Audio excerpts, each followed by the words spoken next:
1021. Komatsu menangis dan menolak melepaskannya apapun yang terjadi. Tetesan air mata kristal mengalir di pipinya saat dia memohon.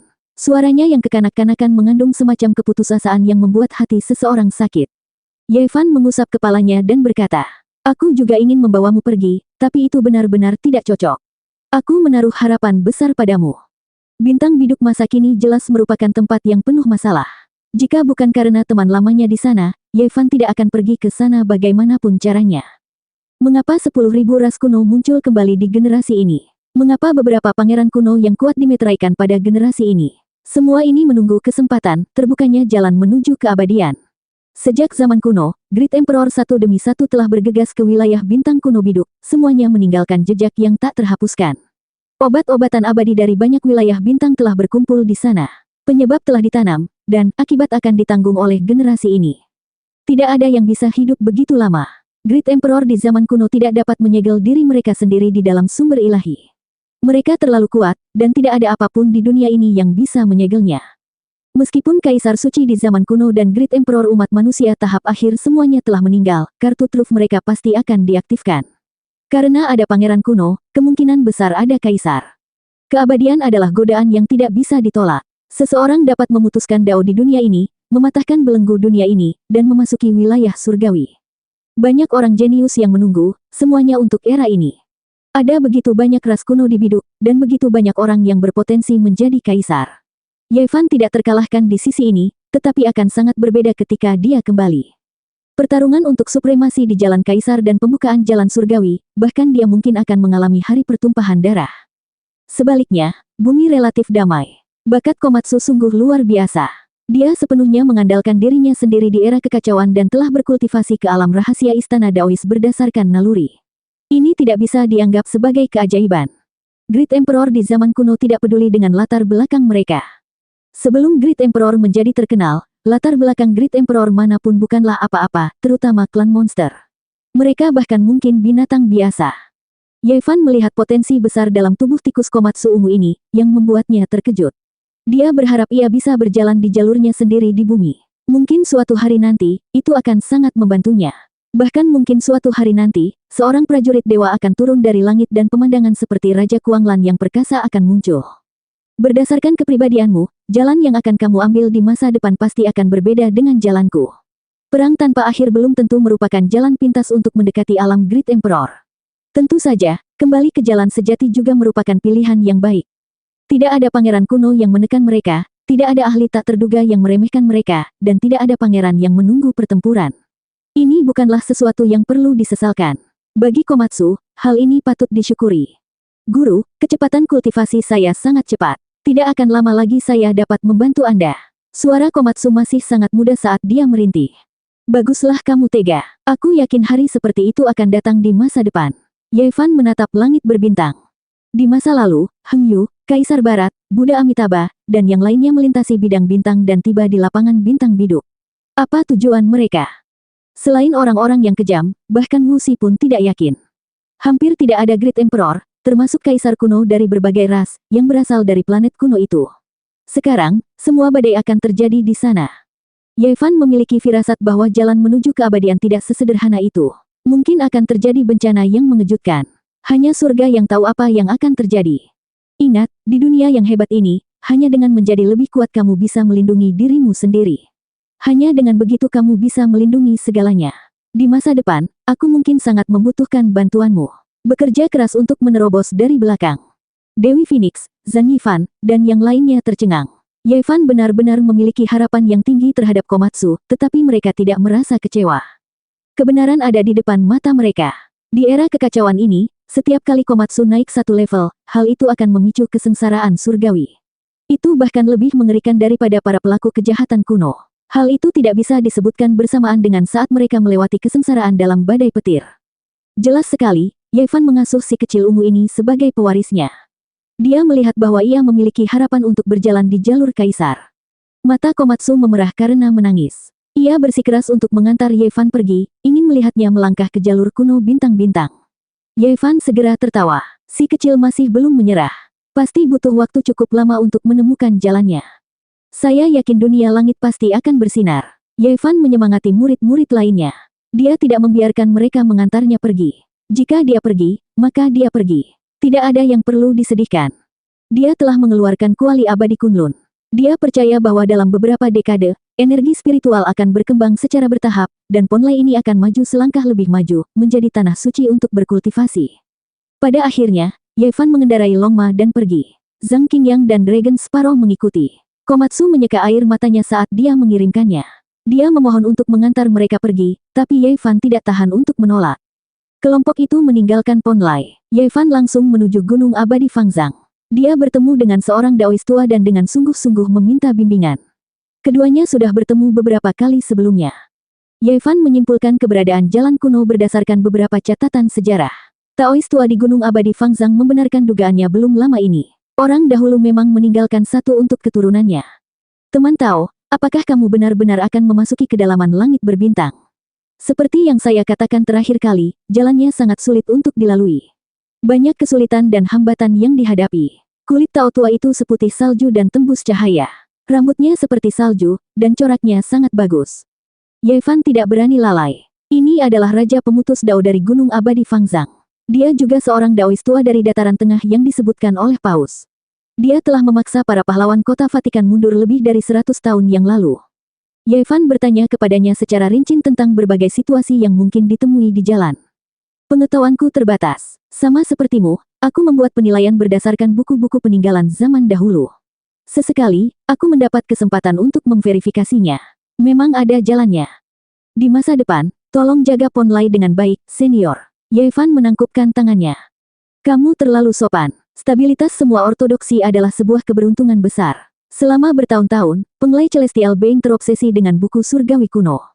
Dia bahkan ingin melepaskan janin iblis. Aku ingin menghentikannya, tapi aku tidak berdaya. Ini semua berkat Anda, rekan Daois. Daois tua itu berteriak. Yevan telah memberinya raja pengobatan di masa lalu. Itu adalah hadiah yang luar biasa. Dia juga memberikannya karena khawatir. Orang tua seperti dia yang duduk di luar negeri namun dengan tulus melindungi dataran tengah layak menerima perlakuan seperti itu. Yevan pergi dan hanya membawa Komatsu kembali ke Bay City. Dia bertemu keluarga Sukyong dan mentraktir mereka makan. Dia juga memberi mereka beberapa hiasan kecil. Meski Suye si gadis gila sudah lama beranjak dewasa, ia langsung memamerkan taringnya dan mengacungkan cakarnya saat melihat Komatsu. Dia tidak sabar untuk memeluknya sepanjang waktu. Dia sangat mencintainya sehingga Komatsu ingin segera melarikan diri. Jaga mereka di masa depan. Yevan mengirimkan suaranya ke Komatsu. Mata si kecil ungu memerah lagi. Dia mengangguk dengan serius dan secara pasif memprotes saat dia dibawa pergi oleh Suye. Toleransi alkohol yang Xiao tidak tinggi. Setelah lebih dari 10 tahun, ia sudah menunjukkan tanda-tanda penuaan.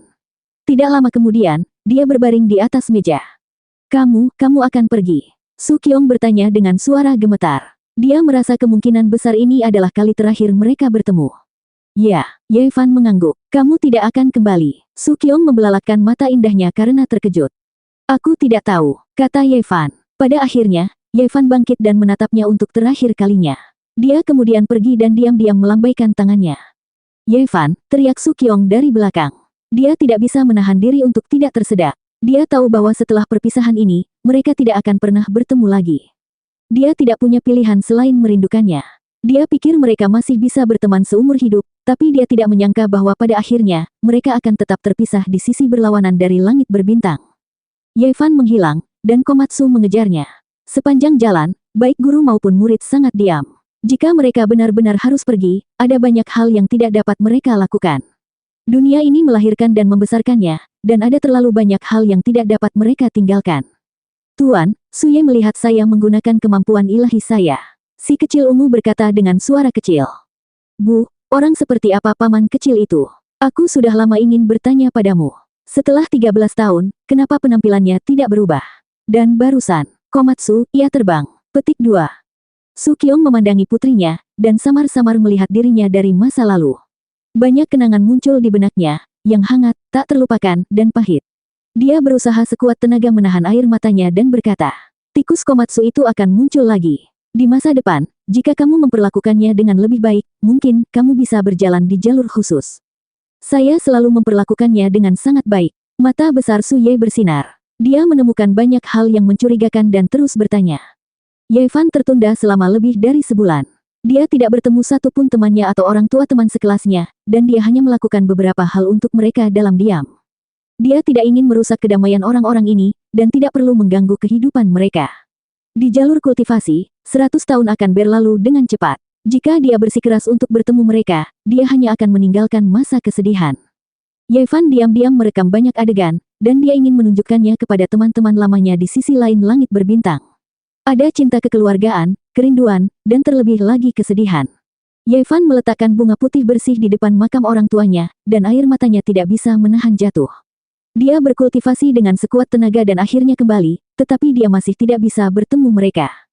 "Tuan, saya akan sering datang untuk mengiring bunga di masa depan," kata Komatsu dengan mata merah.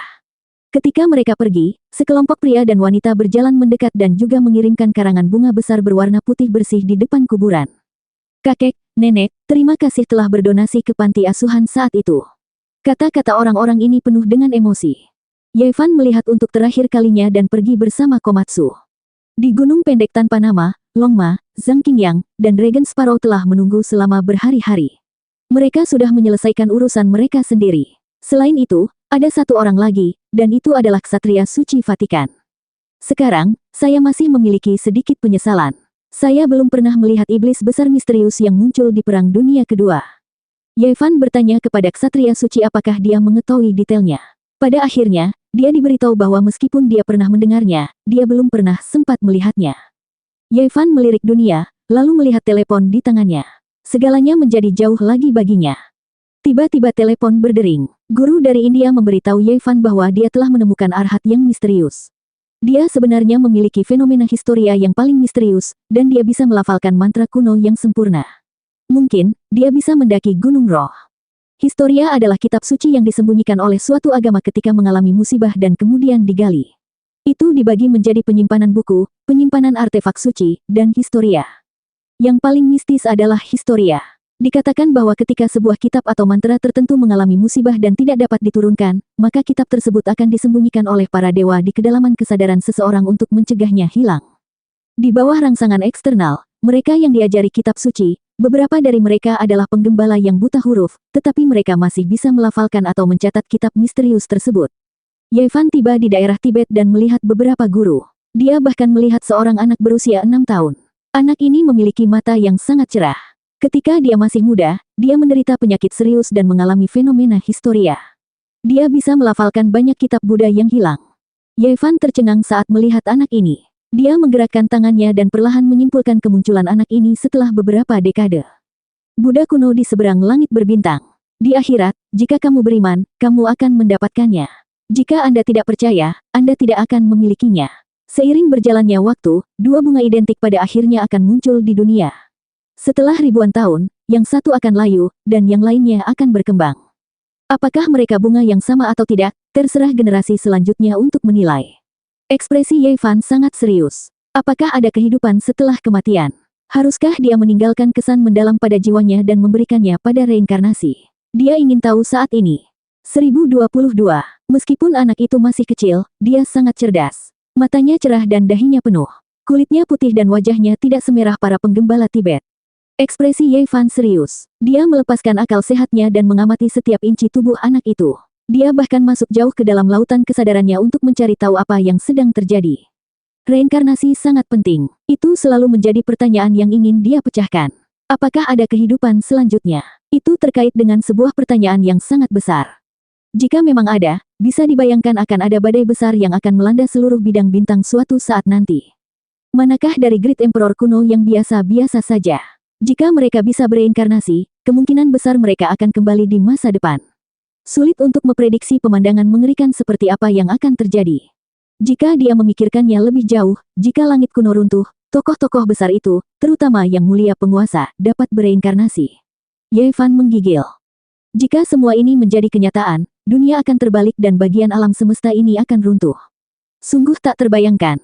Dikatakan bahwa ini adalah era yang hebat dan jalan menuju keabadian akan segera terbuka. Jika ada reinkarnasi, tidak ada keraguan bahwa Great Emperor kuno akan muncul kembali. Pada saat itu, akan sangat merepotkan. Tengkorak Yevan kencang. Mengapa semua ras bangkit di era ini? Ini sepertinya sebuah pertanda. Dugaannya tadi mungkin benar. Great Emperor Wuxi, Kaisar Pertarungan, Kaisar Surgawi Abadi. Yang mulia penguasa surga kuno. Yang mana di antara mereka yang mudah ditangani? Mereka semua cukup kuat untuk membalikkan zaman. Ye Fan sangat berhati-hati. Dia menenangkan pikirannya dan berkonsentrasi. Dia tidak segan-segan menggunakan rohnya sendiri untuk memasuki tubuh muda ini. Dia bergerak maju dalam setiap inci daging dan darah, mencoba menemukan Buddha kuno. Para tuan ketakutan, melihat betapa seriusnya Ye Fan dan bagaimana orang emas kecil keluar dari antara alisnya dan memeriksa seolah-olah dia sedang menghadapi musuh besar, jantung mereka berdebar kencang dan hampir tercekik. Tulang anak ini aneh. Dia adalah bibit yang bagus untuk berkultivasi. Dalam agama Buddha, dia adalah orang yang terlahir dengan tulang Buddha. Apalagi meski masih muda, dia sangat cerdas. Dia berbeda dari anak-anak biasa dan terlihat sedikit dewasa. Ye Fan yakin bahwa tidak ada Tuhan yang bersembunyi di dalam daging, darah, dan organ dalamnya. Divine Sense-nya hampir membuka setiap sel dan memeriksanya secara menyeluruh. Pada akhirnya, manusia emas seukuran kepalan tangan memasuki lautan kesadaran anak itu. Disinilah tempat roh disembunyikan. Kali ini, Ye Fan membawa masuk kuali langit hijau yang pecah. Jika terjadi kecelakaan, itu sudah cukup untuk menekannya. Alam bawah sadar seseorang sangat kuat, dan menyembunyikan roh seseorang. Yang disebut potensi itu terlalu misterius dan melibatkan banyak hal. Jika roh bawaan seseorang cukup kuat, maka potensi seseorang juga akan lebih kuat. Ye Fan mencari di alam bawah sadarnya. Dikatakan bahwa jika ada reinkarnasi, kehidupan sebelumnya akan tersembunyi di alam bawah sadar. Segala jenis kemampuan masa lalu dan ilahi akan dipertahankan di sini. Pada saat pertama, dia menemukan historia anak itu. Itu adalah area tulisan suci. Bagian alam bawah sadar anak ini sudah pulih, sehingga bisa melafalkan kitab suci yang hilang. Lautan kesadaran anak itu sungguh luar biasa. Ada kilatan petir dan gemuruh guntur, serta langit biru dan pegunungan bersalju. Itu sangat megah. Ini adalah sudut yang disebut daerah potensial. Ketidakkekalan adalah hukum hidup dan mati. Hidup dan mati adalah hukum, nirwana adalah kebahagiaan. Tiba-tiba, Ye Fan tercengang. Dia melihat seorang biksu tua yang samar-samar membaca kitab suci. Dia sedang duduk di Gunung Dao, dan itu terletak di wilayah potensial yang belum terbangun. Ye Fan merasa seperti disambar petir. Mungkinkah reinkarnasi itu benar-benar ada? Dia benar-benar melihat biksu tua seperti ini di lautan kesadaran anak-anak. Sungguh tak terbayangkan. Dia tenggelam dalam pikirannya. Apakah reinkarnasi itu nyata? Ini subversif, dan dia tidak dapat memahaminya. Dia hanya percaya bahwa dalam hidup ini, segalanya akan kosong setelah kematian. Tidak diragukan lagi, ini adalah peristiwa yang sangat berdampak, dan sangat mengejutkan konsepnya. Meskipun biksu tua ini tidak dapat dilihat dengan jelas, dia jelas merupakan seorang Buddha kuno. Ye Fan menstabilkan pikirannya. Pria emas itu melangkah maju di lautan kesadaran. Dia masih tidak percaya dan ingin memahaminya dengan jelas. Tathagata mencapai nirwana, selamanya terputus dari hidup dan mati. Jika seseorang mendengarkan dengan hati, dia akan selalu memperoleh kegembiraan yang tak terbatas. Dia memanjat gunung Dao ini, dan ekspresinya menjadi lesu. Dia benar-benar melihat pegunungan, dan di puncak setiap gunung duduk seorang biksu tua, masing-masing membaca kitab suci. Ye Fan tertegun sejenak, bahkan jika dia bereinkarnasi, tidak mungkin ada begitu banyak dewa yang hidup berdampingan. Mungkinkah setelah bereinkarnasi selama ribuan kehidupan, mereka semua menjadi bodhisattva dan Buddha kuno? Pada saat ini, hatinya menjadi tenang, dan dia berkata pada dirinya sendiri. Saya masih tidak percaya pada reinkarnasi. Kematian itu seperti lampu padam, dan tidak mungkin untuk hidup selamanya dan bereinkarnasi. Dia melihat ke depan dan menemukan banyak biksu tua dan Buddha kuno. Mereka tidak berasal dari era yang sama. Kitab suci itu seperti lautan, dan mantra-mantra kuno seperti sungai, tanpa akhir. Ekspresi Ye Fan menjadi tenang, dan matanya menjadi dalam saat dia melihat sampai akhir. Tangannya bergerak, dan dia menyimpulkan karma masa lalu. Ini adalah teknik observasi kuno yang menantang surga. Di bawah langit yang cerah dan indah, seorang anak berusia 3 tahun jatuh ke dalam gua. Di dalamnya, ada patung Buddha batu, mangkuk sedekah, dan kitab suci kuno yang busuk. Ini adalah istana bawah tanah Buddha. Di atas platform batu, ada sepotong tulang parietal Buddha. Setelah dihancurkan oleh anak yang jatuh, ia memancarkan cahaya aneh dan memasuki lautan kesadarannya. Tak lama kemudian, anak tersebut berhasil diselamatkan, namun ia jatuh sakit parah. Namun, sejak saat itu, dia bisa membaca kitab suci, menulis mantra, dan fenomena historia pun terjadi. Benar, jadi begitu. Semuanya terjadi seperti ini, kata Ye Fan pada dirinya sendiri. Dia menarik diri dari lautan kesadaran anak itu, dan saat berikutnya, dia membawa beberapa master untuk menemukan istana bawah tanah itu, dan melihat beberapa sisa. 3 tahun lalu, setelah ayah anak itu menggendongnya, dia tidak menyentuh apapun di sini, dan keadaannya masih sama. Bersembunyi. Beberapa master segera berkata dengan penuh semangat. Tulang parietal berisi ortodoksi Buddha, dan saat anak itu jatuh, ia dipindahkan ke lautan kesadarannya. Menurut legenda, Buddha Gautama pernah menggunakan api seluruh bintang kuno untuk memurnikan tubuh aslinya, dan menempat tubuh kaisar semu, sehingga melepaskan tubuh fananya dan menukar tulangnya. Dalam proses ini, beberapa potongan tulang dibakar, salah satunya adalah tulang parietal. Setelah itu, tulang-tulang ini menjadi item suci tertinggi agama Buddha. Setiap generasi biksu terkemuka akan memberi penghormatan kepada mereka, dan membacakan kitab suci dalam diam. Dari sini, hal itu setara dengan mengusung ortodoksi Buddha. Yevan memegang tulang parietal di tangannya. Itu berat, tapi dia tidak merasakan tekanan apapun. Karena setiap generasi biksu suci yang berbudi luhur menghadapinya sepanjang hari, mereka telah lama menyempurnakannya, dan menghilangkan aura kaisar semu. Kalau tidak, tidak ada yang bisa mendekatinya. Dan sekarang, ini hanyalah sepotong tulang parietal, dan kitab suci yang terkandung di dalamnya semuanya telah dipindahkan ke lautan kesadaran anak ini. Ini adalah bahan langka untuk alat pemurnian. Jika dibuat menjadi pelindung tulang, itu dapat memblokir hampir semua serangan. Di sampingnya, beberapa master hampir ketakutan ketika mereka mendengar dia berbicara pada dirinya sendiri. Ini adalah tulang parietal Buddha Gautama, dan itu bahkan tidak cukup untuk dipersembahkan sebagai penghormatan, namun dia masih ingin menggilingnya menjadi perisai kuno. Sebab dan akibat dari semuanya sudah jelas. Ini bukanlah reinkarnasi, tetapi hanya perpindahan agama Buddha. Itu tidak bisa membuktikan bahwa ada kehidupan setelah kematian. Di dunia ini, Yevan tahu bahwa hanya ada beberapa hal yang dapat menjamin keabadian roh primordial seseorang. Raja pengobatan, sumsum ilahi, roh suci 9 lubang, naga cimera dewasa, dan ramuan keabadian yang paling langka. Tetapi mengapa anak ini terlihat sama dengan Buddha kuno di balik langit berbintang? Ini membuatnya sedikit banyak bingung. Kehidupan demi kehidupan, kehidupan demi kehidupan, akan selalu ada dua orang dengan penampilan yang sama. Ini bukan masalah besar, kata Yevan dalam hati. Dia sangat yakin bahwa tanpa reinkarnasi, roh primordial pada akhirnya akan layu. Jika reinkarnasi bisa dilakukan, bukankah itu berarti setiap orang memiliki ramuan keabadian di tubuhnya? Bagaimana mungkin ini bisa terjadi? Dia menggunakan roh primordialnya yang kuat untuk memasuki lautan kesadaran anak itu dan dengan cermat memeriksanya berkali-kali. Dia yakin bahwa itu tidak ada hubungannya dengan Buddha kuno di sisi lain langit berbintang, dan tidak mungkin ada jejaknya. Saya berhutang budi kepada Buddha kuno. Dia berkata bahwa dia melihat pemandangan tertentu di masa depan. Saya pikir inilah momennya. Dia ingin saya membawa anak ini kembali dan menyebarkan Dharma Buddha yang tak ada habisnya di lautan kesadarannya. Yevan mengerutkan kening. Anak sekecil itu tidak cocok untuk dibawa ke sisi lain langit berbintang. Dia masih terlalu muda, dan bagaimana orang tuanya bisa menyerahkannya. Namun, beberapa guru berbicara atas namanya. Begitu mereka mengatakan ingin membawa anak ini untuk dikultivasikan, pasangan penggembala itu setuju dan sangat bahagia. Mereka semua percaya pada agama Buddha. Anak ini sudah bisa membaca kitab suci kuno sejak kecil, yang membuat mereka merasa bangga.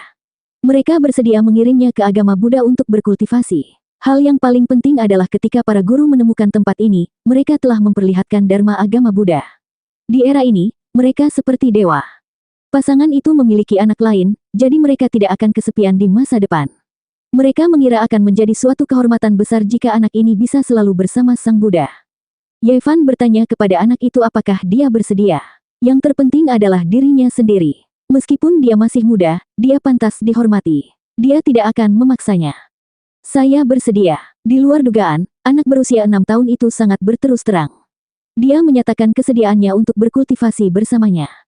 Yevan menghela nafas. Sebelum biksu tua itu meninggal di sisi lain langit berbintang, dia melakukan semua yang dia bisa untuk membantunya.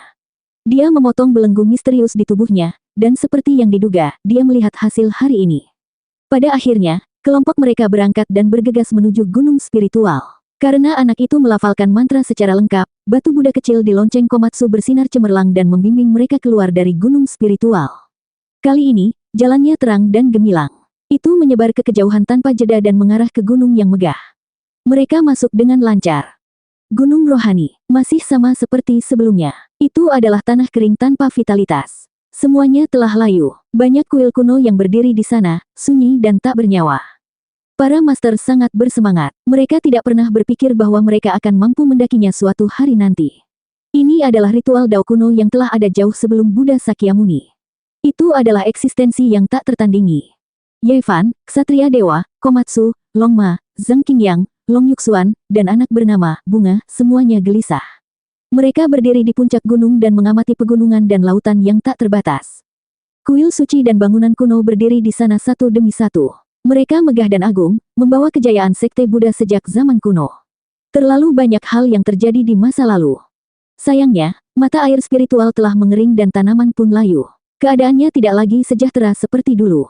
Namun, tidak ada yang berani meremehkannya, karena mereka bisa merasakan fluktuasi tak terbatas yang terjadi di dalam pegunungan dan bangunan. Ini adalah kekuatan iman yang murni. Segera setelah itu, mereka berpencar untuk mencari ritus Dao kuno ini. Ini adalah tanah harta karun. Tujuan Ye Fan sederhana saja. Dia hanya ingin mencari koordinat langit berbintang. Namun, dia tidak mendapatkan apapun pada akhirnya. Dia keluar masuk bangunan kuno untuk mencari paviliun kitab suci. Ada beberapa tempat dengan pembatasan yang kuat. Longma tidak menginginkan apapun selain menjungkir balikkan tempat ini dan menggali 3 kaki ke dalam tanah untuk mencari harta karun Buddha. Meskipun dia menemukan beberapa artefak rahasia, dia tidak puas. Tidak ada senjata suci yang diturunkan selama berabad-abad. Ketika sekte Buddha mundur, mereka mengambil hal-hal yang paling penting. Namun, ada beberapa artefak berharga yang juga tidak biasa. Para master menemukan beberapa teknik rahasia dan mantra kuno di depan dinding batu. Mereka semua sangat gembira. Ksatria surgawi itu menatap patung relief dalam diam. Dia merasakan kekuatan hukum yang kuat. Dia sebenarnya memahami Dao di sini. Dia tidak bergerak sama sekali dan tidak ada yang mengganggunya. Zhang Qingyang dan Long Yuxuan juga berada di hutan tebing. Mereka menyalin beberapa jejak pola Dao yang tampaknya merupakan teknik rahasia dan mengaturnya dengan cermat. Longma mendesis panjang. Dia akhirnya menemukan mangkuk sedekah yang rusak. Itu adalah senjata yang digunakan oleh orang suci dan langsung membuat orang gembira. Pohon suci 5 warna yang diperoleh dari penglai disita oleh Ye Fan dan ditinggalkan di sana untuk digunakan menjaga sekte tersebut. Hal ini membuatnya cukup tidak puas, namun kini, ia akhirnya mendapatkan satu lagi. Anak itu penuh dengan sentimen Buddha. Tidak lama kemudian, dia menemukan kitab suci yang rusak dan menarik perhatian Ye Fan. Itu adalah Sutra Weda. Itu sangat kuno dan bahkan Sakyamuni sangat terinspirasi olehnya. Meski hanya ada satu gulungan, nilainya tak terukur. Ye Fan pernah memperoleh sebuah gulungan di India dan menggunakannya untuk memahami teknik kuno. Dia berdiri di sana dan membaca dengan sungguh-sungguh untuk waktu yang lama. Kemudian, dia memejamkan mata dan merenung dalam waktu lama. Dia baru membuka matanya setelah beberapa jam. Tiba-tiba semua orang mendengar panggilan Komatsu. Ye Fan adalah orang pertama yang bergegas. Meskipun tidak ada jebakan khusus atau niat membunuh di gunung spiritual, ada banyak batasan yang kuat. Dia takut sesuatu yang tidak terduga akan menimpa si kecil. Si kecil berwarna ungu memegang batu kecil Buddha di tangannya saat dia mencari harta karun. Perolehannya cukup banyak, karena dimanapun ada artefak penting, batu kecil Buddha akan bersinar dengan kemegahan. Bahkan mangkuk sedekah kuda naga tanpa malu-malu, dipinjam, dari tangan Xiao Song. Saat ini, dia menemukan tungku tembaga. Hampir membusuk, tetapi mengeluarkan aroma yang kuat yang membuat orang merasa seperti akan naik. Apalagi bergetar hebat seolah-olah ada makhluk hidup di dalamnya. Komatsu yang ketakutan menjadi ragu-ragu dan tidak berani maju. Itu karena Ye Fan sudah menginstruksikannya untuk tidak mengambil risiko di tempat ini. Jika menemui sesuatu yang aneh, ia harus memanggilnya untuk mencegah terjadinya kecelakaan. Longma, sang ksatria dewa, dan beberapa master juga terkejut. Mereka semua bergegas, dan ketika mereka melihat tungku tembaga, mereka semua terkejut. Tungku ini adalah senjata suci, tapi telah dihancurkan. Ia telah kehilangan semua aura berharganya, dan dewa di dalamnya telah mati. Ini adalah kesimpulan sang ksatria ilahi. Ye Fan mengangguk dan mengungkapkan ekspresi serius. Ini adalah senjata suci, dan dihancurkan begitu saja. Sangat disayangkan. Yi, apakah ini tungku pemurnian iblis? Zhang Qingyang membuka mulutnya. Sebagai guru Tao kecil dari Sekte Dao Bumi Tengah, dia sangat akrab dengan artefak kuno ini. Ada kata-kata di sampingnya. Kata anak bunga itu dan menunjuk ke sebuah tablet batu tidak jauh dari sana. Kata-kata yang padat sepertinya mencatat suatu hal yang sangat penting. Ye Fan, sang ksatria ilahi, dan yang lainnya tidak mengenalinya karena itu bahasa Sanskerta. Semua kata-kata itu kuno dan tidak dapat dipahami. Para master berjalan dan mempelajarinya dengan cermat. Mereka mengungkapkan ekspresi serius karena ini adalah bahasa aslinya, jejak pertama dari bahasa Sanskerta. Sulit untuk dipahami. Untungnya, mereka telah mempelajarinya dengan cermat dan mampu mengenali secara kasar karakter kuno tersebut. Ketika mereka memahami sebagian besar dari mereka, ekspresi mereka segera berubah. Ini adalah teks rahasia yang diukir oleh biksu suci generasi selanjutnya sebelum meninggalkan gunung spiritual. Ini mencatat rahasia tungku tembaga ini. Seorang master berkata dengan sungguh-sungguh. Lanjutkan membaca dan lihat apa yang sebenarnya tertulis. Ekspresi seorang master sangat terkejut. Ini adalah tungku kuno yang disegel sendiri oleh Sakyamuni. Tepat pada saat ini, tungku berguncang lagi seolah-olah ada makhluk yang akan keluar. Hal ini membuat semua orang terkejut tanpa henti. Energi spiritual senjata suci telah habis, dan bahkan dewa di dalamnya pun mati. Apa sebenarnya yang ada di dalamnya?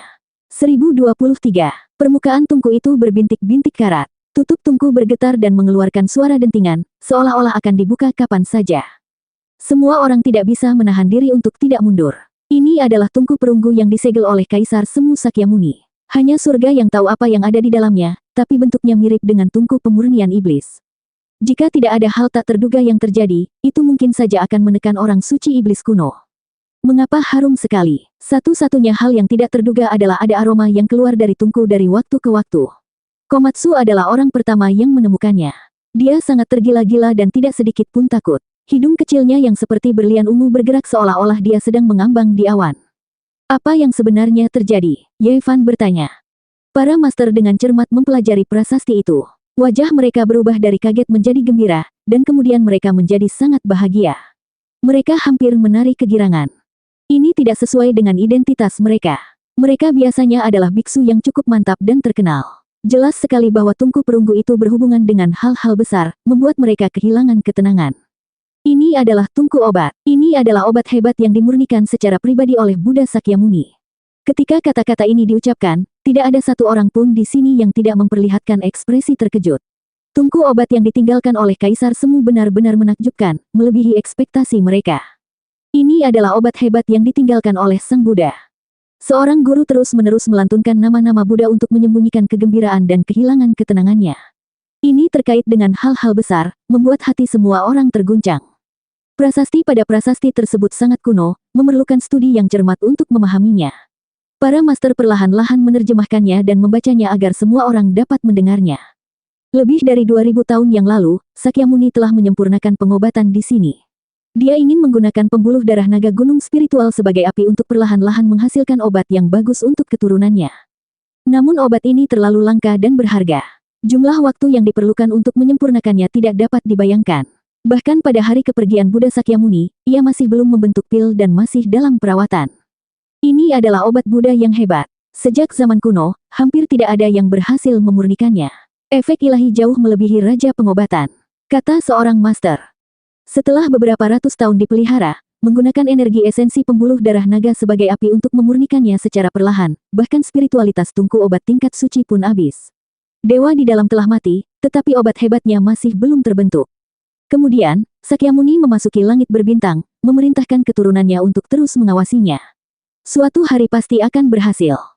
Beberapa ratus tahun berlalu, dan gunung roh perlahan mengering karena perubahan yang mengejutkan. Para biksu suci yang berbudi luhur dari generasi selanjutnya tidak dapat menunggu lebih lama lagi, dan mereka juga memasuki langit berbintang. Namun, pengobatan hebat Buddhis belumlah lengkap. Jika dia dengan paksa mengambilnya dan mengubah api naga pembuluh darah bumi, semua usahanya akan sia-sia. Dia bahkan mungkin meledakkan kuali dan menghancurkannya. Pada akhirnya, semua bodhisattva dari sekte Buddha mundur. Mereka meninggalkan prasasti ini untuk menjelaskan bahwa seluruh gunung spiritual telah disegel, dengan harapan suatu hari nanti obat yang hebat akan terbentuk. Semua orang saling memandang dengan cemas. Obat hebat ini terlalu memakan waktu, sebenarnya membutuhkan waktu beberapa ratus tahun. Bahkan banyak biksu suci tidak bisa menunggu lebih lama lagi dan hanya bisa pergi. Tangkai obat ini dimurnikan dari sari pohon ilahi yang abadi. Seorang master berkata dengan kaget. Dia menunjuk ke baris karakter terakhir di tablet, jari-jarinya bahkan gemetar. Bahan utamanya sebenarnya adalah satu-satunya esensi pohon ilahi Bodhi dalam agama Buddha.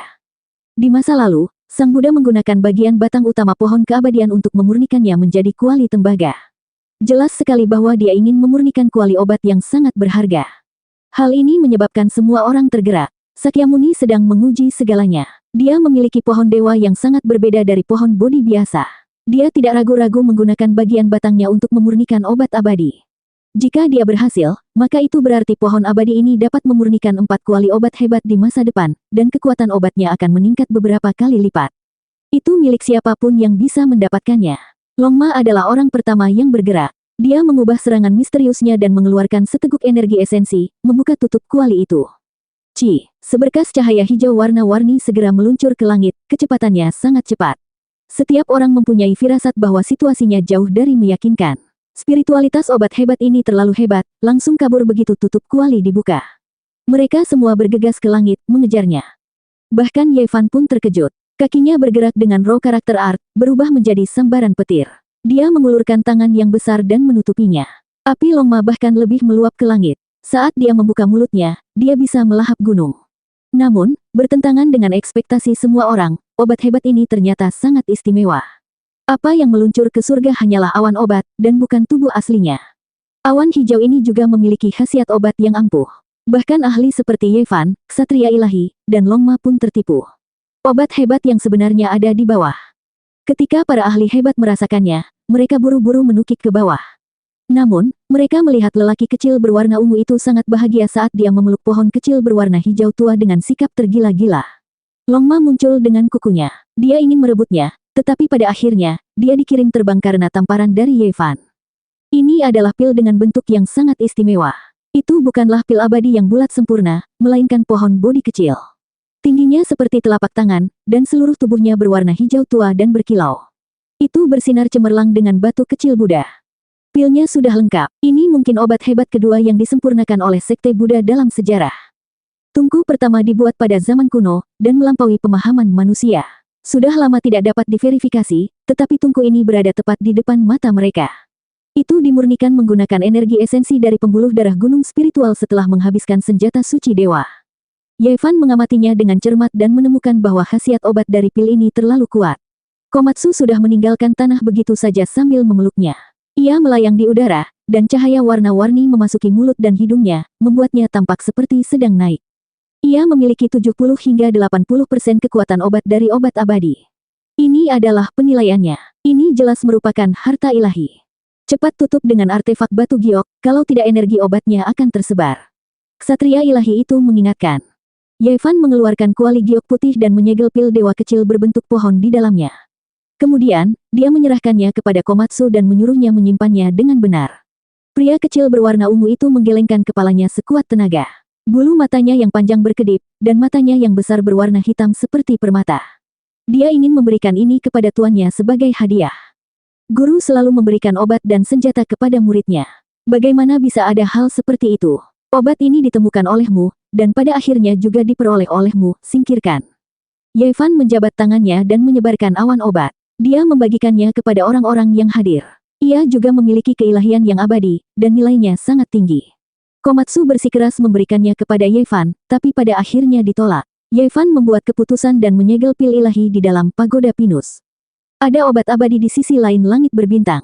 Tuanmu tidak kekurangan hal-hal ini, dan aku telah menggunakannya beberapa kali untuk melepaskan tubuh fanaku dan menukar tulangku. Kamu kebetulan membutuhkannya, jadi kamu dapat menggunakannya untuk mengubah dan menyempurnakan tubuh Dao Anda. Ye Fan mengeluarkan tetesan yang diberikan oleh ginseng leluhur Gunung Changbai dan membagikan setetes kepada semua orang yang hadir. Ini awalnya disiapkan untuk Komatsu, tetapi sekarang setelah memperoleh tungku obat yang hebat ini, ia tidak lagi membutuhkannya. Di sisi lain langit berbintang, murid tertua Tong Tong dan Little KR memiliki 9 lubang ramuan ilahi dari roh suci, yang sangat bermanfaat bagi kultivasi mereka. Ye Fan selalu merasa sayang sekali dia tidak membangun fondasi kokoh serupa untuk Komatsu.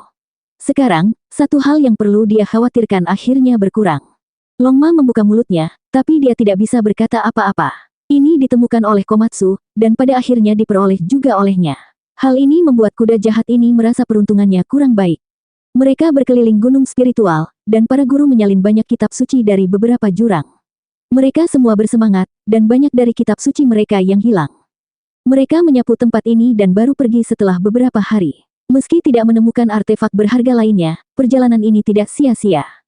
Pada akhirnya, mereka kembali ke dunia fana. Tuan, dari mana kita memasuki langit berbintang? Zhang Qingyang bertanya.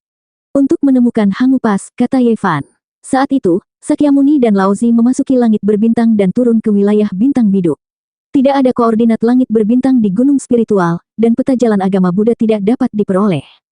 Sekarang, mereka hanya dapat menemukan jalan yang telah diambil Laozi. Ini juga merupakan jawaban yang diperoleh Ye Fan dari pendeta Tao tua di Gunung Fangzang. Laozi memang telah meninggalkan jalan kuno untuk generasi mendatang, tapi itu sangat sulit. Hangupas terkenal sejak zaman kuno. Itu adalah benteng paling terkenal dan tak tertembus di Tiongkok kuno. Karena terkunci di dalam lembah, kedalaman dan bahayanya sama dengan Hangu, sehingga dinamakan Hangu Pass. Dulu, tempat ini dipenuhi dengan suara ringkik kuda perang dan mayat. Dulunya merupakan medan perang pamungkas di mana satu orang bertahan melawan 10.000 musuh. Saat itu, pasukan sekutu dari 6 negara menyerang celah tersebut, namun pada akhirnya, mereka berakhir dengan sungai darah dan jutaan mayat. Qin mengandalkan Hangu Pass. Bagi para petani, tempat ini memiliki status yang sangat istimewa. Laozi mengendarai seekor banteng ke barat, dan energi ungu datang dari timur, kuat dan perkasa.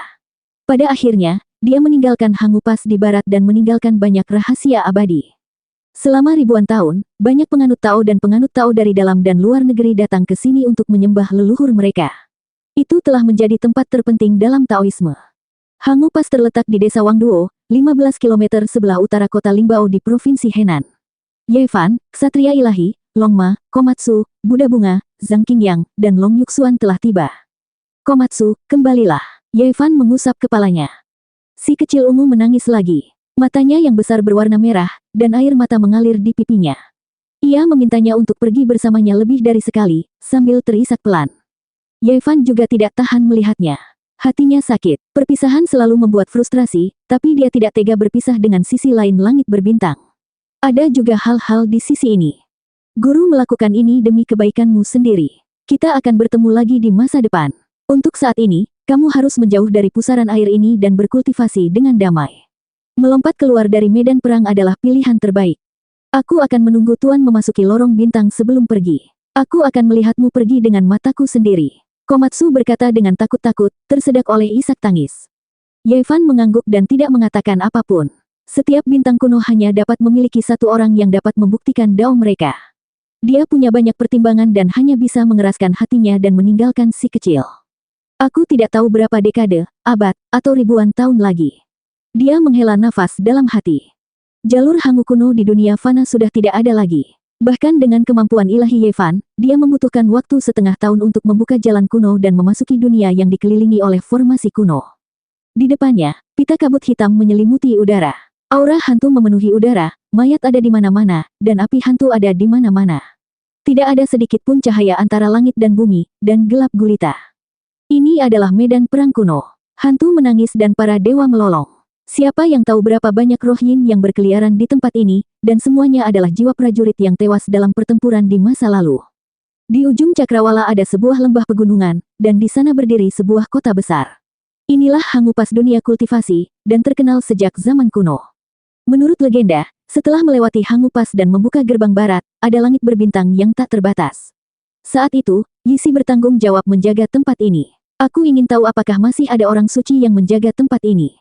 Ye Fan bergumam pada dirinya sendiri. Di dalam medan perang kuno ini, ada berbagai jenis tentara dan kuda yin. Puluhan ribu dari mereka berkeliaran, dan tidak ada yang namanya reinkarnasi. Tangisan dan lolongan membuat kulit kepala mati rasa. Kabut hitam melonjak, dan dari waktu ke waktu, roh jahat akan menyerbu. Ye Fan duduk di Longma sambil membaca kitab suci penebusan. Semua kejahatan mundur, dan semua jenis roh yin dimurnikan menjadi awan. Seluruh dunia diterangi. Ketika mereka tiba di depan celah yang tak tertembus ini, sebuah teriakan nyaring terdengar, menggetarkan telinga semua orang hingga terdengar suara weng-weng. Di depan gerbang kota, aura iblis meluap ke langit, dan cahaya berdarah memenuhi seluruh medan perang kuno. Siapa yang berani masuk ke Hangu Pass? Ini adalah iblis kuno yang hebat. Cahaya berdarah melonjak seperti laut, dan kekuatan sihir meluap ke langit saat ia berjaga di depan celah. Itu kamu, Ye Fan kaget. Dia tidak berpikir bahwa sebelum pergi, dia masih akan bertemu dengan Raja Iblis tak tertandingi yang telah bermanifestasi di alam fana selama Perang Dunia Kedua. Sosok ini cocok dengan siluet buram di foto. Kami ingin melewati Hangu Pass. Ye Fan melangkah maju, menunjukkan bahwa dia ingin lewat. Saya di bawah perintah Guan Yinzi untuk menjaga celah ini. Jika Anda ingin melewatinya, maka Anda harus mengandalkan kekuatan Anda sendiri. Setan besar ini adalah Raja Pemutus Dao. Aura iblis melonjak ke seluruh tubuhnya, dan matanya bersinar. Tubuhnya kokoh, dan kulitnya seperti batu giok. Dia sangat jahat. 1024, Ye Fan, sang ksatria ilahi, dan yang lainnya saling memandang dengan ekspresi aneh.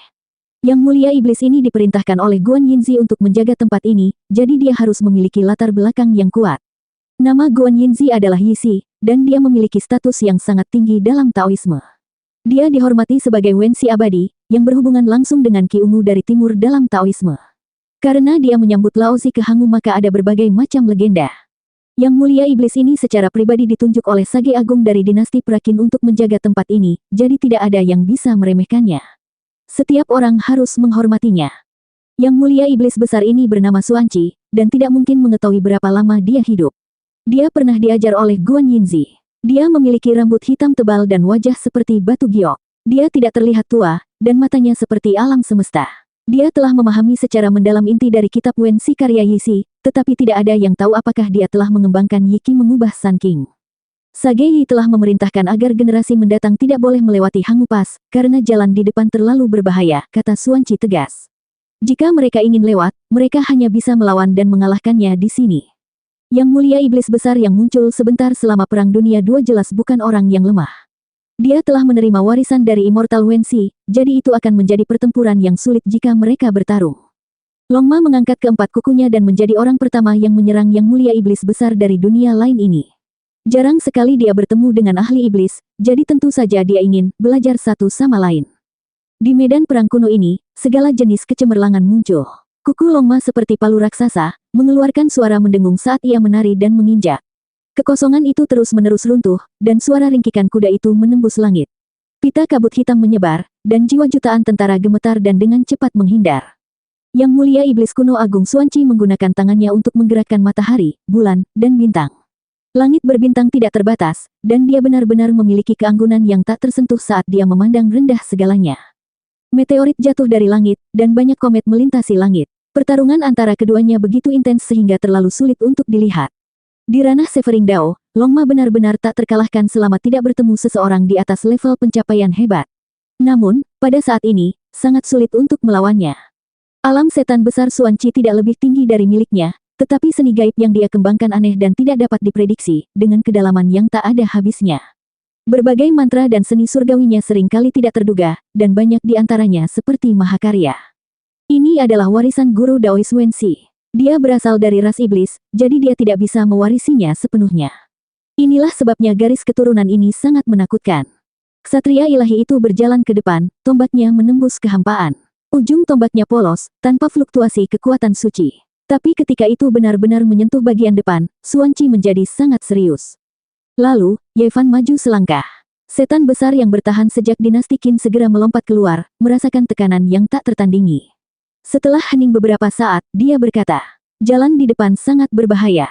Guan Yinzi meminta saya untuk menjaga tempat ini karena dia tidak ingin ada orang yang mengambil risiko dan kehilangan nyawa." "Terima kasih atas informasinya, rekan Daois," Yevan berkata dengan sopan. Ini adalah Yao hebat yang tidak bisa dia sakiti. Boom! Gerbang kota yang megah dibuka.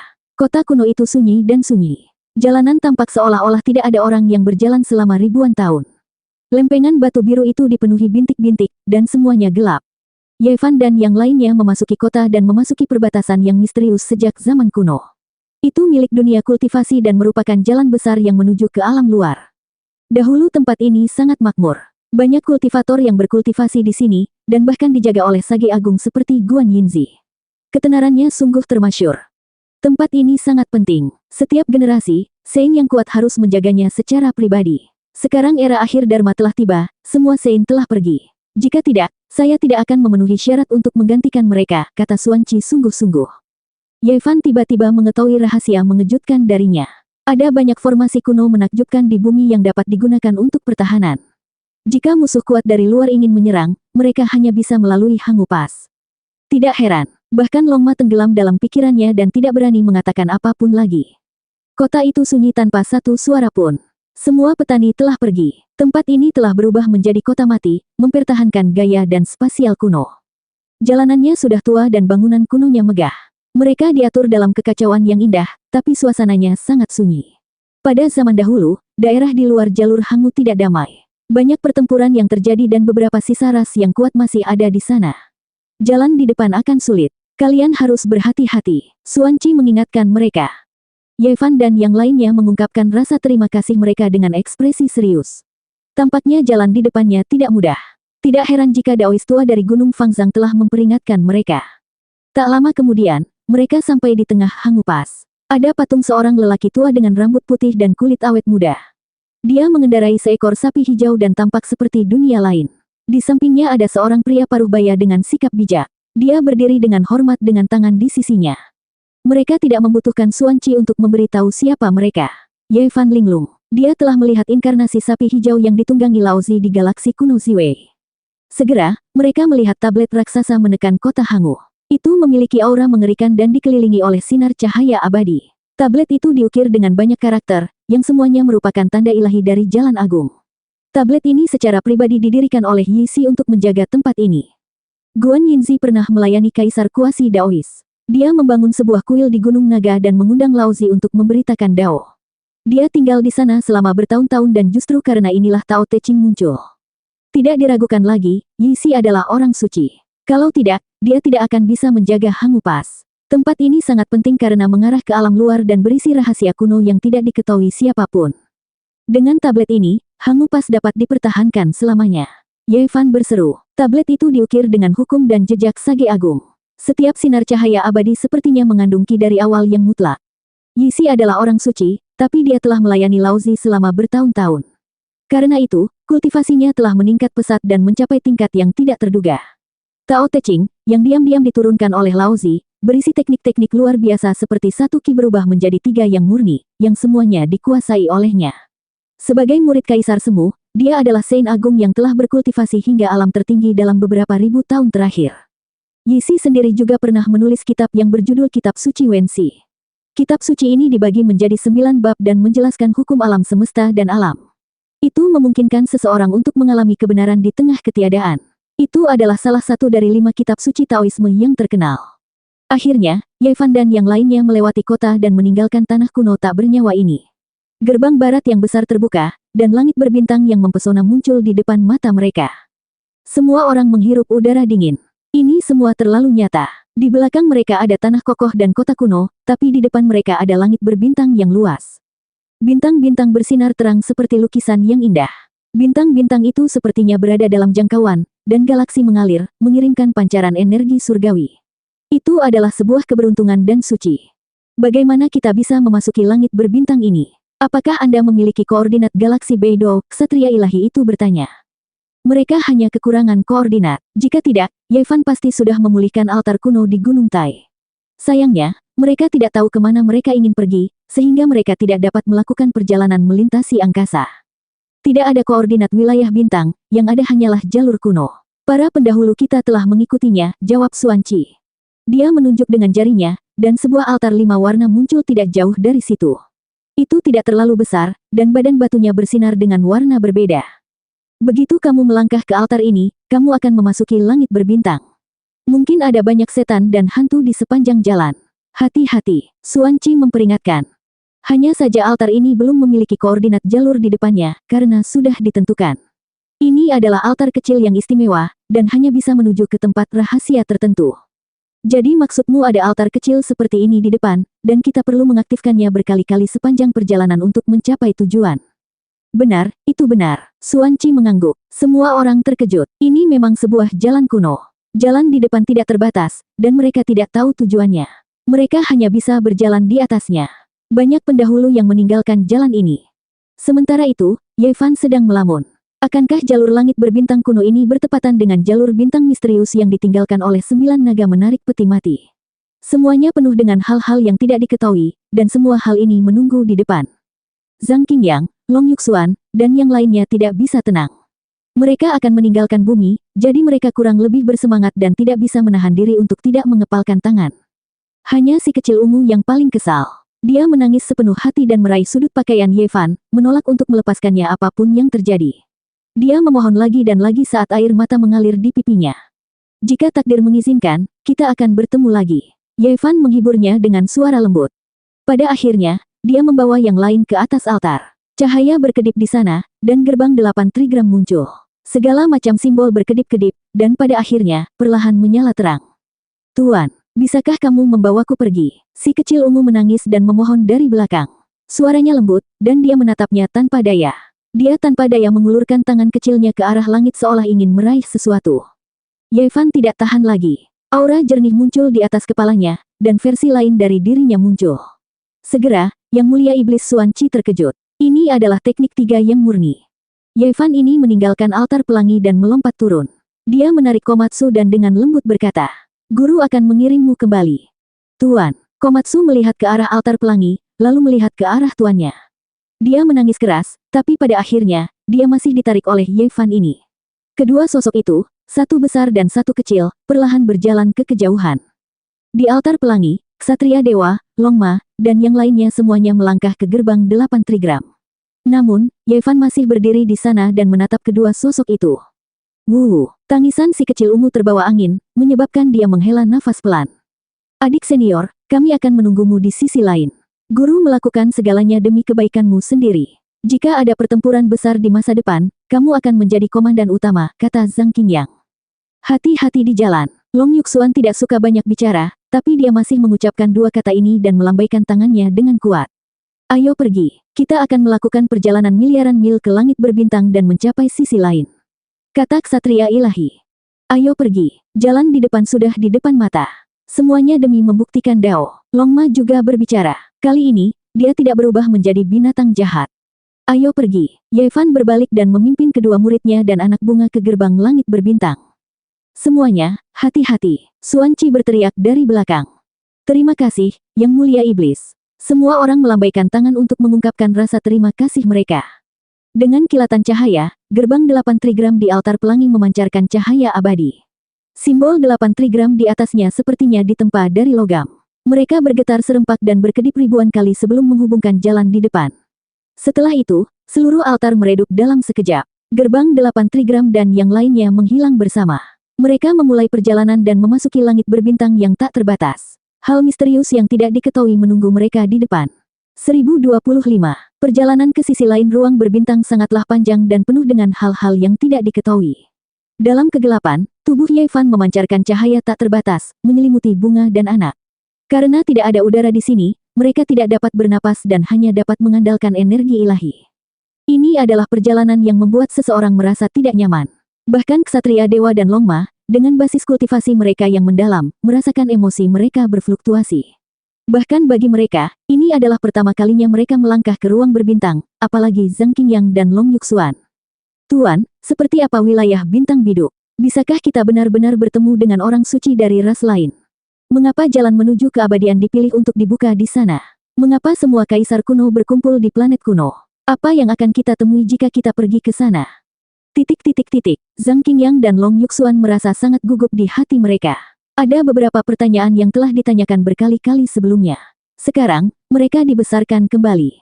Lebih dari 10 tahun telah berlalu dan mereka telah menembus lapisan pertama dari fondasi abadi di bumi. Bisa dibayangkan betapa cepatnya mereka jika berada di wilayah bintang bidu. Mengingat bakat mereka, mereka pasti mampu mendominasi seluruh wilayah.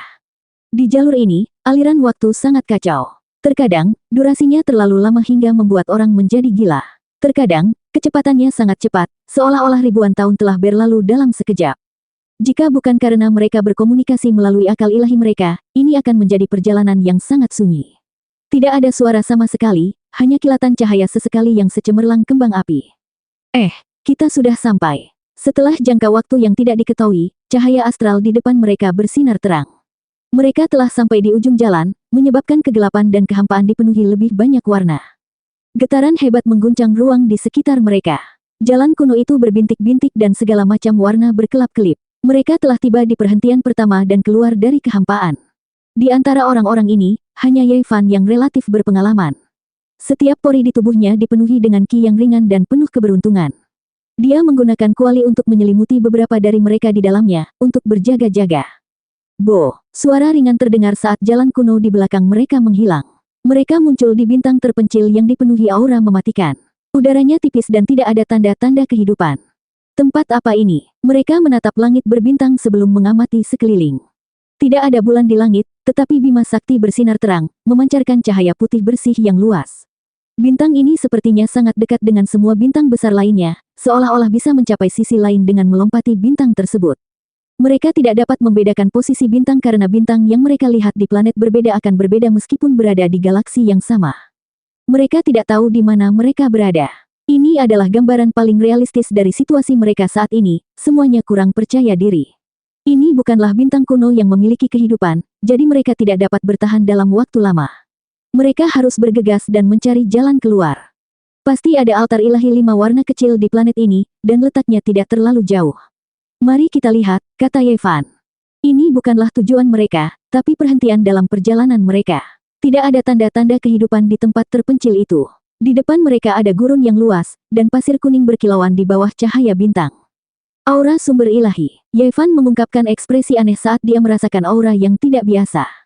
Mereka dengan cepat terbang ke depan, tubuh mereka seperti sambaran petir, memasuki kedalaman lautan pasir. Segera setelah itu, mereka semua terlihat terkejut, karena mereka melihat sebuah bangunan yang sangat besar. Itu piramida. Zhang Qingyang memasang ekspresi tidak percaya. Mungkinkah itu dewa yang disembah oleh orang-orang Mesir kuno? Dia samar-samar merasa ada sesuatu yang tidak beres.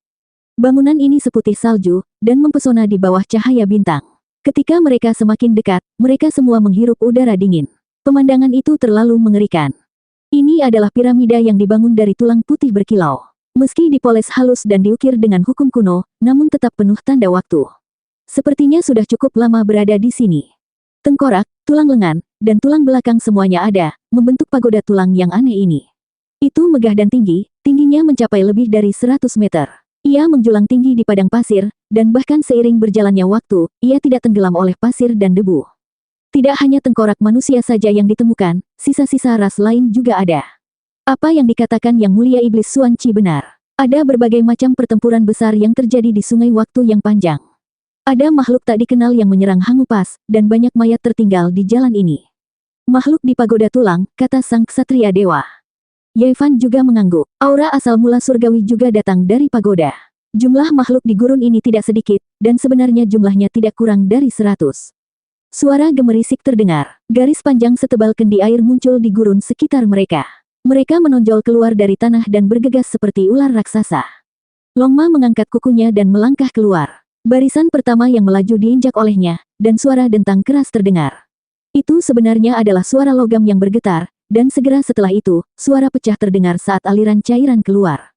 Makhluk macam apa ini? Mereka semua tercengang. Pasir di sekitarnya bergelombang, dan tonjolan setebal lebih dari 100 toples air muncul. Pada saat yang sama, mereka menembakkan seberkas cahaya merah, dan lebih dari 100 bilah cahaya menebas. Beberapa dari mereka terbang ke langit. Longma mendesis panjang, dan udara tipis bergetar hebat. Itu mengoyak langit dan bumi, dan menjungkir balikkan gurun ini, memperlihatkan ras-ras di dalam pasir kuning. Sebenarnya ada ratusan makhluk mirip semut. Tubuh mereka sangat besar, dan panjangnya masing-masing 3 meter. Seluruh tubuh mereka sepertinya diukir dari karang merah, dan mereka memiliki kekuatan yang tak terbatas. Mereka benar-benar bisa menghancurkan kehampaan, dan semuanya terbang ke langit untuk membunuh mereka. Aneh. Makhluk macam apa ini? Mereka bisa bertahan hidup di lingkungan seperti ini. Ada asal-usul dewa di sini, dan mereka menggunakannya untuk bertahan hidup. Mereka seharusnya bukan penduduk asli planet ini, dan merupakan makhluk yang terperangkap di sini, kata Yevan. Ksatria ilahi mulai bergerak. Dia menutupi langit dengan satu tangan dan menutupi segala sesuatu di bawahnya. Dengan gesekan yang kuat, setiap semut raksasa seukuran banteng mengeluarkan suara logam pecah, dan mereka mati dengan kejam. Tidak satu pun dari ratusan semut raksasa yang jatuh ke dalam jaring, dan semuanya jatuh seperti debu. Masih ada satu yang besar tersisa, kata kuda naga. Ia menginjakkan kukunya pada piramida yang terbuat dari tulang putih. Dengan suara honglong, cahaya yang menyala-nyala meletus, dan makhluk raksasa berjuang untuk bebas. Semut ini panjangnya lebih dari 10 meter, dan seluruh tubuhnya berwarna merah tua dan berkilau. Itu melepaskan seberkas cahaya warna-warni, dan dengan sedikit goyangan, kekosongan itu hancur. Kekuatannya dapat mencabut gunung, dan ini adalah kemampuan ilahi bawaan rasnya. Kamu ras apa, dan dari mana asalmu? Mengapa kamu menyerang kami? Yevan berteriak. Makhluk besar ini penuh kebencian. Kecepatannya sangat cepat, dan berubah menjadi seberkas cahaya merah saat tiba di langit, menghadapkan mereka dengan dingin. Manusia, pantas mati. Ia memancarkan fluktuasi spiritual, dan kemudian menyerang. Ini pasti udang kecil yang tertinggal dari salah satu ras yang menyerang Hangu Pas bertahun-tahun yang lalu. Tidak banyak yang bisa dikatakan. Bunuh mereka semua, kata Yevan. Masihlah sang ksatria suci yang mulai bergerak. Kali ini, dia memegang tombak naga di tangannya, dan dengan satu langkah, dia menempuh jarak lebih dari 10 li. Dia mengangkat tombaknya dan menusuknya. Tombak itu tidak cemerlang, tetapi memiliki sejenis kekuatan dao alami, dan kekuatan langit dan bumi menyatu. Dong, kultivasi semut dewa ini sangat mendalam, dan dagingnya khususnya sangat kejam di luar imajinasi semua orang. Itu menghentikan serangan tombak naga, dan kemudian sebuah penjepit besar menebasnya dengan keras. Cahaya warna-warni merah memenuhi langit. Serangkaian suara kongkiang terdengar di langit. Ia bertabrakan dengan ksatria dewa sebanyak 8 kali, dan ketika serangan ke-9 tombak naga itu turun, ia masih mengangkat penjepitnya untuk menghadapinya secara langsung. Namun, kali ini sama sekali tidak berguna. Cahaya ilahi tombak naga itu meletus, berubah menjadi sambaran petir yang luar biasa. Dengan suara puh, ia menembus serangga dewa ini, dan seluruh tubuhnya meledak. Ye Fan mengambil tindakan, memancing roh primordialnya dengan satu gerakan. Setelah mengamati lautan kesadarannya, dia berkata, memang seperti ini. Ia adalah keturunan orang suci kuno yang menyerang jalur Hangu dan terjebak di sini, mengandalkan sumber ilahi yang ditinggalkan oleh nenek moyang mereka untuk bertahan hidup. Puh, dengan pemikiran dari Ye Fan, roh primordial berubah menjadi abu. Kemudian, dengan jabat tangannya, gurun bergemuruh karena kebisingan. Beberapa fragmen sumber ilahi melayang, dan tidak banyak yang tersisa, semuanya digunakan oleh ras semut ini. Pada akhirnya, mereka berbelok ke kiri dan memasuki formasi tersembunyi. Mereka menemukan altar pelangi, dan sekali lagi memulai perjalanan mereka.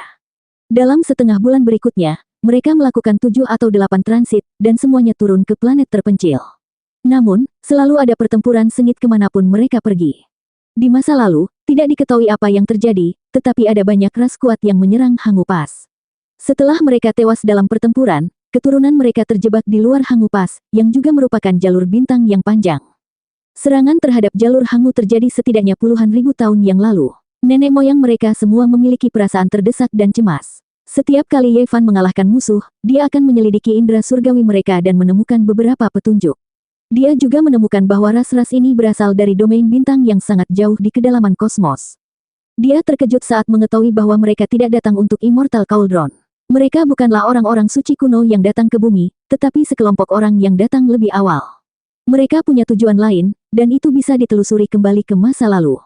Di zaman kuno, orang-orang suci yang datang untuk kuali abadi sebagian besar berasal dari 3 bintang kuno Huosang, Tongtian, dan Gouchen. Mereka berbeda dengan mereka yang menyerang Hangu Pass, jadi jumlah mereka jauh lebih kecil dan mereka tiba lebih lambat. Bumi sungguh misterius. Ye Fan melihat kembali ke langit berbintang, tetapi dia tidak dapat menemukan tata surya.